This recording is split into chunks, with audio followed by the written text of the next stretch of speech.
রাজধানীতে ঘটে গেছে এক ভয়াবহ হত্যাকাণ্ড। মুগদা থানা এলাকায় কালো পলিথিন মোড়ানো অবস্থায় উদ্ধার হয়েছে একটি ৭ খণ্ডে বিভক্ত মরদেহ। নিহত ব্যক্তির পরিচয় এখনও জানা যায়নি।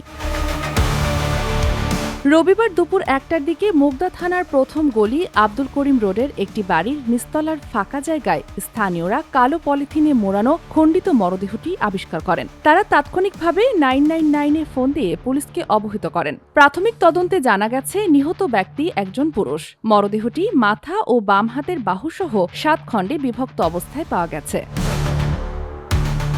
সন্ধ্যা ৬টার দিকে মুগদা থানা পুলিশ খণ্ডিত অংশগুলো ঢাকা মেডিকেল কলেজ হাসপাতালের ফরেনসিক বিভাগে নিয়ে যান। বর্তমানে মরদেহটি ময়নাতদন্তের জন্য হাসপাতালের মর্গে রাখা আছে। পুলিশ নিহত ব্যক্তির পরিচয় শনাক্ত ও হত্যার রহস্য উদ্ঘাটনে তদন্ত শুরু করেছে। এই নৃশংস হত্যাকাণ্ড এলাকা জুড়ে আতঙ্ক ছড়িয়ে দিয়েছে। কে বা কারা এই হত্যাকাণ্ড ঘটিয়েছে এবং নিহত ব্যক্তির পরিচয় কি তা উদ্ঘাটনে তদন্ত চলছে। Sheikh Masuma, news desk, daily our Bangladesh.